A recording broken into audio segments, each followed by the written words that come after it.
We all like wrestling facts because deep down in our tum-tums we're massive nerds. That's a good thing, by the way. You always want to deal with things you're passionate about. Therefore, we should go through some of these today. When you first hear them, you'll go, ha, Simon, you don't know what you're talking about. That's why you did lose your hair. But then you will use Google and you will figure out that these are 10 wrestling facts that sound weird, but are somehow true. Number 10, Shelton Benjamin has never wrestled at SummerSlam. So we all know that competing at WrestleMania is considered the number one, everything that all wrestlers want to do. But if you did have to go down the list to the number 2 position, well, I guess from a WWE perspective, it would be SummerSlam, also known as Hot WrestleMania. Given how many times Shelton Benjamin has been with the company too, and the fact he was a top-tier talent at one stage, even if the company did underuse him, he somehow never wrestled at SummerSlam.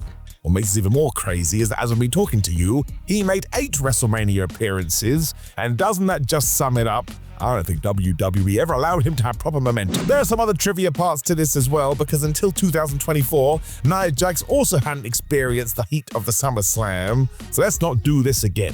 You do have somebody you deem worthy or has consistent TV time, for the love of everything, put them in the slam of the summer. Number 9, a birdcage scene inspired Latino heat. So we all know that the late great Eddie Guerrero was one of the best to ever do it. Why so many people miss him? Nobody approached the squared circle like that guy. If you ever caught yourself staring off into the distance though and going, I wonder where that Latino heat character came from, well, it's the whole point of this video. Prepare yourself for a truly unexpected origin story. You will see this talked about in the WWE A&E biography about Guerrero, and yeah, he got inspired by this after watching the Robin Williams film known as The Birdcage. It was specifically a scene involving Hank Azaria's flamboyant housekeeper Agador asking Williams, who was a drag club owner, if he could perform in the show. Agador said this would be a good idea due to his Guatemalan heat, when Guerrero was like, well, wait a minute, where am I from? Bing bang bosh, Latino heat. Eddie basically first tried this out too during a promo when he was teaming with China, and that spark laid in all the foundations to once again go on to become one of the most beloved characters ever. Just goes to show, you never know where this kind of thing is going to come from. Number 8, Sting is the only person to ever main event an NWA, WCW, TNA, WWE, and AEW pay-per-view for a world title. I mean, they don't call him the icon for nothing. You will remember, of course, at Revolution 2024, Sting did bring his career to an end where he teamed with Darby Allin to take on the Young Bucks, and yes, the AEW tag team titles were on the line. Now, I'm sure some people are rolling their eyes going, Simon, you said a world title, but come on now. There's only one set of tag team belts in AEW, and also if anyone deserves their due, it is Sting. So just to add to his gigantic list of accomplishments, it just means that now he has fought for a world title in the, give it a breath, main event of an NWA, WCW, TNA, WW, and AEW pay-per-view during his 40-year run. I mean, that is absolutely sensational, and even as brand new companies do pop up, I don't think anybody is ever going to do that again. That's why when some people say to me Sting didn't have all that good of a reign, I look at them like they're crazy. He's one of the best to ever do it, damn it, and the figures don't lie.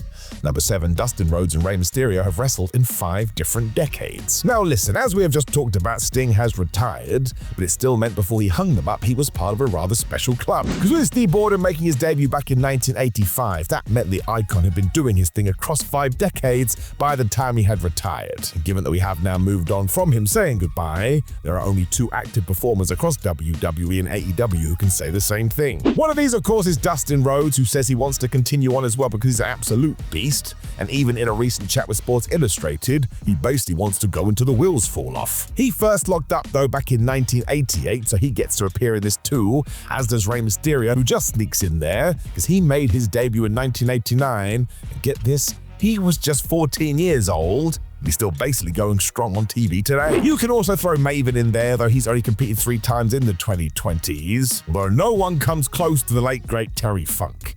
He managed to do this across 6 decades. Listen, if your name is Rey Mysterio or Dustin Rhodes and you want to do it, that's fine. But I also do think you're allowed a bit of a break. That is some intense stuff. Number 6, Shinsuke Nakamura has been a longer active WWE wrestler than Steve Austin. We all know the insane popularity that Stone Cold Steve Austin was able to achieve back in the business in the late 90s. He totally changed the industry too, and we never looked back. But what will really make your brain go, well, how the flub is that true, is how short his full-time spell actually was. Obviously, he competed in WCW, but we're talking about WWE here, and he would sign on as the Ringmaster in 1995. alive before he evolved into the ass-kicking Texas Rattlesnake. The thing is though, when you do go through this beat by beat, he only actually lasted 7 years before he walked away at WrestleMania 19 in 2002. That of course does mean that people like New Japan legend Shinsuke Nakamura, who essentially has been an upper mid-carder for most of his time in World Wrestling Entertainment, has been an active full-time performer in that company for longer than Austin.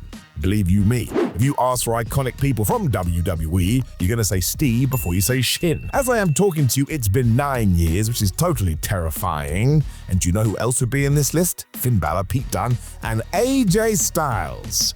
That one should throw you on the floor. Drew McIntyre also recently passed this too in his second stint with WWE, and this is why Steve Austin is the GOAT. He achieved so much in such a short pace of time. Number 5, Austin 316 and the New World Order being born happened within 2 weeks. So the lie that everybody likes to tell is that Stone Cold Steve Austin won the 1996 King of the Ring, dropped the Austin 316 promo, and the next night on Raw everybody was going crazy. That was not true. His build happened over the next 18 months, but that's why he became such a good superstar. Didn't matter what you threw at him, the man knew what he was doing. That iconic line he dropped after he won the tournament did go down on June 23rd, but on July 7th, WCW was running their Bash at the Beach show, and that's the night when Hulk Hogan dropped the leg on the Macho Man Randy Savage and said, "Welcome to the New World Order of Wrestling, brother." So that meant in the space of just 14 days, the wrestling business had changed forever, even if we the wrestling fans had not picked up on this yet. I mean, if nothing else, think of the merchandise it spawned. I am quite confident, with no real facts to say, the NWO t-shirt and the Austin 316 t-shirt must be among the 2 best sellers of all time. And it all went down in a 2-week period.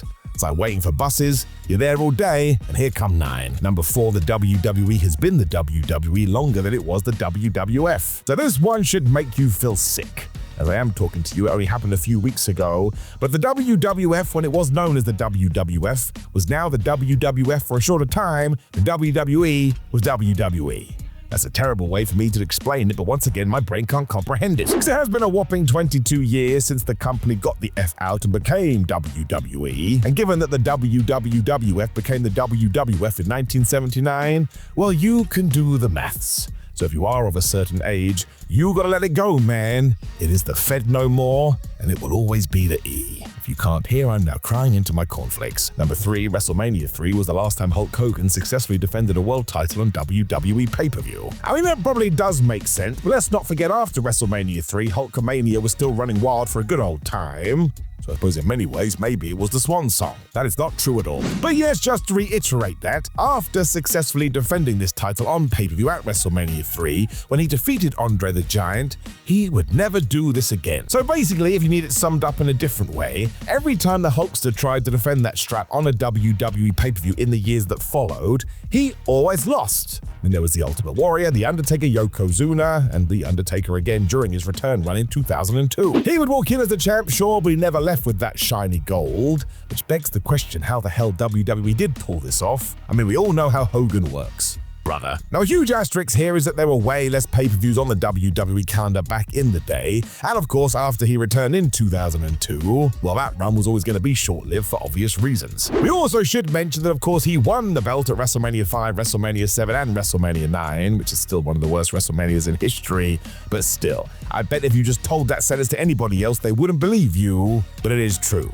Though if Hulk Hogan tells you definitely don't believe that, he's incapable. Number 2, Steve Austin never defended the WWE title at WrestleMania. So we are back to Steve Austin, who once again trailblazed throughout the WWE and the pro wrestling industry, but he too has one of these crazy statistics. Because despite holding the WWE Championship up above his head at the end of 3 of his 4 WrestleMania main event showings, the icon never actually defended the top prize in the industry at the biggest event of the year. I mean, he conquered The Rock twice to lift the gold at WrestleMania 15 and 17, and of course picked up his first ever WWF title at WrestleMania 14 against Shawn Michaels. If we do shorten that down once again though, it meant every time he fought with the title on the line at the massive event, he competed as a challenger and basically had a 100% record. It also ties into another crazy fact though, which extends even further, because Austin never actually won the title on a pay-per-view that wasn't WrestleMania. The Rock also sneaks in here too, because he also never won a top belt at WrestleMania. So what the hell was going on, man? We need to go back in time and figure it out.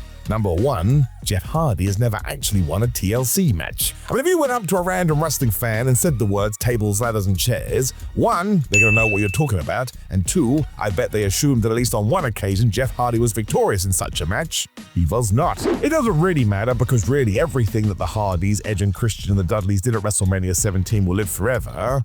And of course we had that giant swanton that Jeff did off the giant ladder at WrestleMania 2000. The younger Hardy though was synonymous with this stipulation though, competing in a grand total of 5 TLCs. And yeah, let's just say it out loud, do you know how many W's he picked up? 0.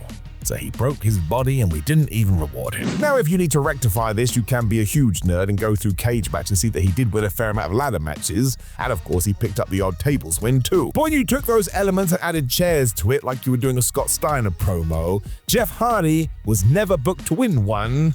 That seems like a massive oversight. And of course the counterpoint to that is, yes Simon, but during these things he tried to kill himself so had to lay on the floor for half of it. And yes, that's also accurate. Jeff Hardy certainly was one of a kind. What I want to leave you with though, is that somebody else has at least got one victory under their belt, and that person would be Kane.